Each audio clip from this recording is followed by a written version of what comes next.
Since yesterday, the alleged shooter of Charlie Kirk, Tyler Robinson, who you're seeing in that photo, has now been charged with aggravated murder. And in the meantime, we've learned quite a bit more about the communications that Tyler Robinson was up to during the final hours of the manhunt. We have text messages, there's Discord chats, and it seems to show quite a bit, although a lot of people, I would say a growing number of people, have some questions about the text messages. So first off, let's just lay out some of the more interesting tidbits and then we'll discuss. The texts with Robinson allegedly texting Robinson's roommate to quote, drop what you're doing, look under my keyboard, where Robinson had allegedly left a note that stated, I had the opportunity to take out Charlie Kirk and I'm going to take it.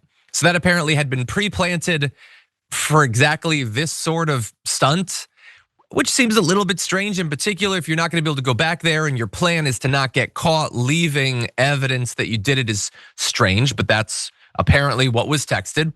Robinson then says to the roommate, I'm still okay, my love, but I'm stuck in OREM for a little while longer. Shouldn't be long until I can come home, but I gotta grab my rifle still. To be honest, I had hoped to keep this secret till I died of old age. I'm sorry to involve you, he says while involving the roommate. Totally needlessly, there's nothing in the text message that needs to be there, but okay. Roommate says you weren't the one who did it, right? And Robinson says, I am, I'm sorry. Why? Why did I do it? Yeah, I had enough of his hatred. Some hate can't be negotiated out. If I'm able to grab my rifle unseen, I will have left no evidence. Going to attempt to retrieve it again. Hopefully they have moved on. I haven't seen anything about them finding it.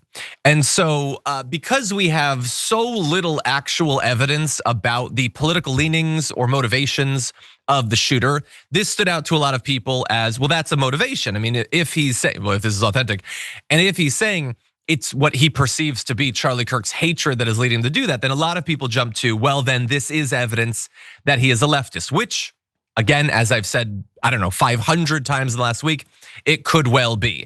I do think that it's at least noteworthy to point out that nobody is even considering the possibility that there could be a conservative who believed, rightly or wrongly, that what Charlie Kirk was saying was hateful and had a problem with it, or that if you believe that the hate that he's referencing in these text messages is tied to LGBTQ issues or trans people, that there couldn't be a Republican person who cared about those issues or a Republican person who was gay or trans. I mean, we know that there are many conservative gay individuals, some quite prominent. But the assumption is that if you cared about that issue, you had to also believe in universal basic income or a Green New Deal, which again is possible. I think that's a bit more of a leap than most people are taking, or think that they're taking. But anyway, the roommate then says, how long have you been planning this? To which Robinson says, a bit over a week, I believe. I can get close to it, but there is a squad car parked right by it. I think they already swept that spot, but I don't want to chance it. I'm wishing I had circled back and grabbed it as soon as I got to my vehicle. I'm worried what my old man would do if I didn't bring back Grandpa's rifle. IDEK, I don't even know if I had a serial number, but it wouldn't trace to me. I worry about prints. I had to leave it in a bush where I changed outfits. I didn't have the ability or time to bring it with. I might have to abandon it and hope they don't find prints. How the F will I explain losing it to my old man? Only thing I left was the rifle wrapped in a towel, which is very, very detailed.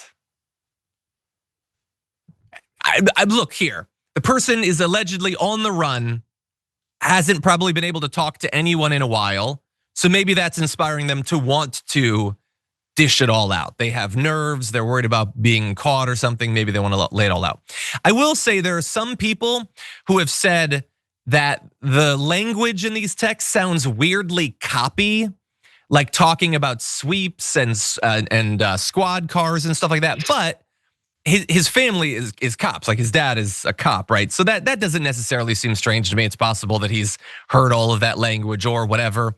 And yeah, I mean, all this could well be true. And I have to assume, I guess maybe I'm still naive, that it is. But I would say I'm a little bit less inclined to just blanket believe it than I would have been a couple of years ago. I mean, we're supposed to just pretend that like the DOJ is the same as it's always been. I mean, you know, they send the military to conquer American cities and they're trying to take unilateral control over our elections and they're trying to shut down and outlaw the left, but they wouldn't doctor text, and I'm not saying that they did, but I'm just saying, like, if somebody was going to, I mean, Kash Patel is not a serious person. He's a partisan actor. He's arguably more of a partisan actor than the target in this particular assassination. And so I don't know, Sharon, I want to bring you in. It's just, we're living in such crazy times that even me, a person who tries very hard not to be crazy, I feel like I'm being driven crazy. What do you think? Well, I think you are. And you're not the only one.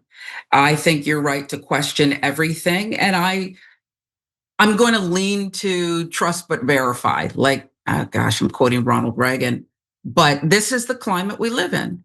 We live in a climate where 14-year-old girls who are mean are probably soon going to be declared domestic terrorists. Isn't that what Pam Bondi wants? So, this guy, it's all too convenient. The confession, all of it. And I'm not saying he didn't do it, okay? The truth is his family got him to turn himself in. So we have to question everything with the current climate. We just have to. Yeah. My assumption is that he did it. And my assumption also is that it would be very difficult for the text messages to not be authentic in that, although he is not cooperating, the roommate is apparently cooperating. And so presumably, if the text messages were not accurate, I mean, presumably the roommate would say something, right? Either to the media or to the investigators. I mean, again, you could then go a step further and be like, well, maybe they're putting pressure on the room. I don't know, but again, that gets more complicated and a little bit more complex in terms of how many people would have to be involved in it. And so, yeah, is the way that the person is talking there weird, but also the person engaged in an act of political violence. They are, at least by definition, to some extent insane. Like, you can have, you can put together a plan and you can act on it, but you also believe that violence is a tool of politics that's legitimate. So I define you as crazy. So maybe he's just crazy in that particular way. I don't know. I would just, again, with all of the other ambiguity about every bit of the politics of this that has come out, I would not simply assume that if this person says that the reason they did this is because of the hatred of Charlie Kirk, that does not necessarily mean that they could not be a conservative. There are plenty of conservatives. Again, I'm not saying this is a Groyper thing.